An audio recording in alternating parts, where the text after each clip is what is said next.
A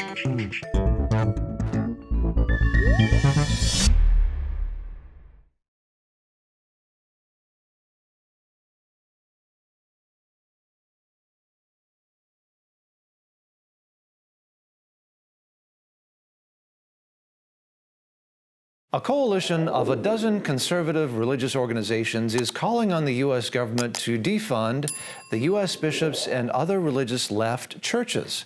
According to the coalition, through the decades, these groups have received billions in taxpayer dollars, which they have used to promote what the coalition calls radical America Last policies of the Democratic Party.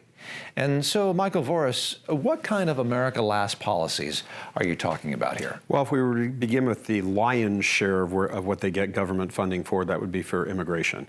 Illegal immigration, what has turned into really a porous border because the number of illegal immigrants that come over the border is directly tied. There's like a per head price for every illegal immigrant that comes over.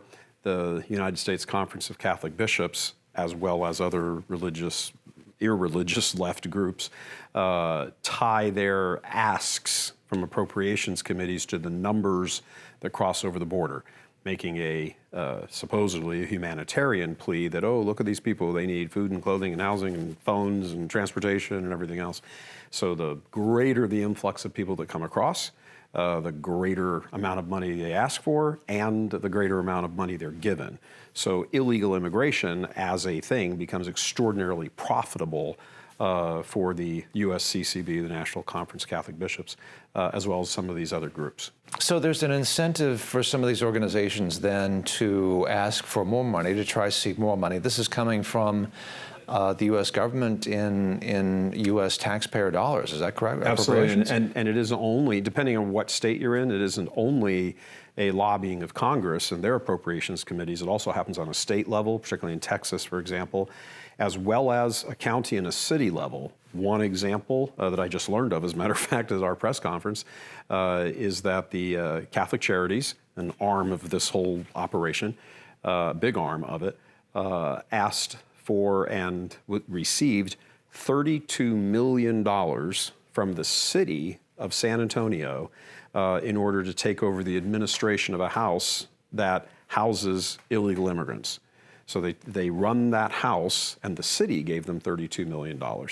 None of that shows up in the annual reckoning on a national level. I'm sure it's initially the idea is using nonprofits. Catholics tend to be charitably minded and feel like they need to have a social mission, and of course they feel like they want to help the poor, they want to reach out to the poor. Mm-hmm. But then I suppose the flip side is that once they get involved, then there's an incentive to continue the mission, and then I suppose there's a fine line between perhaps incentivizing immigration versus facilitating the immigrants once they're here, and if you are helping them, then more come, and then so it kind of tends to becomes a sort of a self-fulfilling sustaining situation mission. Yeah. And one of the things that's interesting is that when you look at the leadership of the Catholic Church, not individual Catholics, but some of the leaders, the bishops, internationally as well as domestically,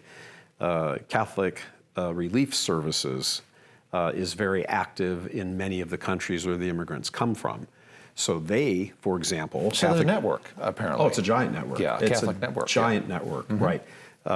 Catholic Relief Services will go into Honduras, for example, El Salvador, and distribute pamphlets and information about why these people should get up and go to the border and go into America, and here's how you do it. And you take a child with you, and all of this is laid out in their brochures. So this is actually happening. There are organizations that do this, and you're saying they're affiliated with the Catholic Church in one way or another. They're affiliated with branches of what I would say is kind of the political arm of the church.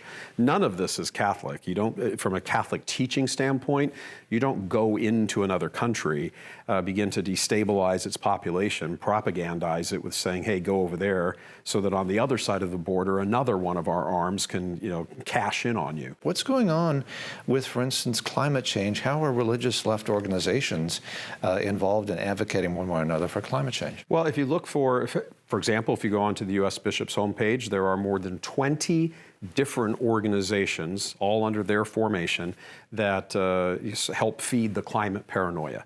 And and ultimately, what is it? This, if you remember what was the first thing that Biden did when he assumed office? He shut down the Keystone Pipeline. The bishops were in favor of that. Well, why are you in favor of shutting down that? Oh, because of climate change. Oh, it's awful. Blah, blah. Oh, so let's get this straight. So they had a position on the Keystone XL pipeline? They had a position on ending fossil fuel. Oh, I see. Okay. All right. Of course, that was the first one that came up on Biden's agenda. Certainly wasn't the only one. So, that comes up. Part of this isn't really sort of looking, you do have to look at the symptoms of everything going on, but underneath that, and this is the key part, underneath that there has been a handover of the institutional operation to sort of a Marxist philosophy. I'm not talking about the teachings of the church. I'm talking about the people, the individuals who run the church, who have their hands on the levers of power. They're the ones who are doing all the political lobbying. They're the ones going to Capitol Hill or state legislatures and encouraging votes on this bill and that bill, to increase appropriations, which get passed, and then they are the ones who go to the trough and draw that money down.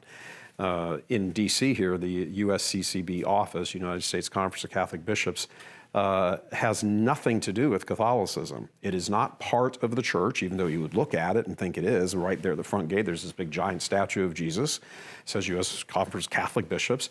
There's nothing Catholic about it. That's the point. It's a political lobbying organization. There are about 100 staffers in there, most of whom go up to Capitol Hill, and they lobby this, and they lobby this bill and that bill, and they say, hey, and they present their NGO contracts. I mean, they're an NGO, is what they are.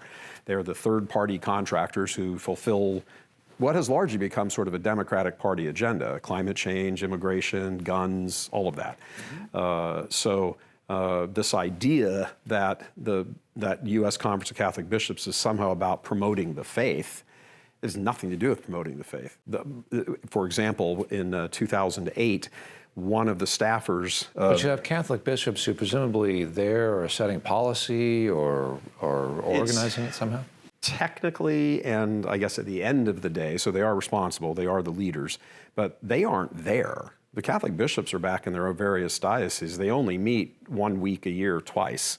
And there's a lot of going over this and that and private meeting reports and all that.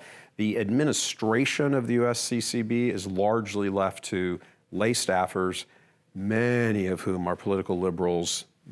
Some of whom aren't even Catholic, but the ones who are either don't practice the faith, don't believe the faith. It has nothing to do with promoting the faith. Tell me about Second Amendment activities.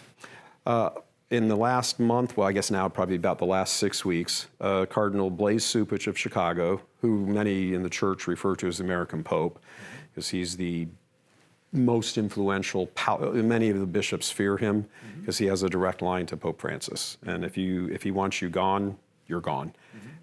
So Cardinal Cupich, and then quickly on his heels, Cardinal Tobin of Newark, New Jersey, and a week after that, Cardinal Dolan of New York. And those are three big heavy hitters in the American hierarchy. All three of them came out and said publicly, American citizens should give up their guns. No.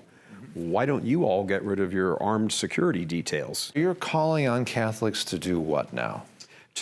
Well, there's three things, but I'd like to concentrate on one in particular. One is just, get in touch with the congressman saying, stop funding them.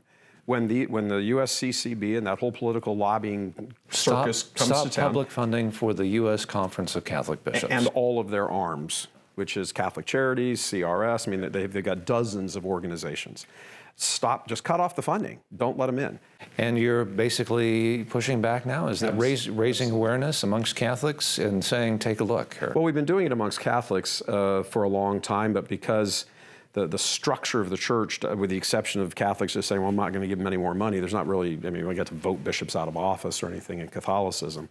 But that's what we have this press conference for today, to bring in the politically conservative media and say, we want you to tell this story. You need to know this story. You're concerned about the demise of the republic. Well, you need to understand that probably the greatest enemy that you've never heard of is the USCCB.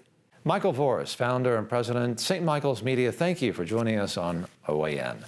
That's all the time we have. Remember to watch Weekly Briefing every Saturday and Sunday at 2 p.m. Eastern, or you can catch the latest episode now on iHeartRadio. Remember to download OAN Live and watch One American News on your favorite streaming device. I'm John Hines.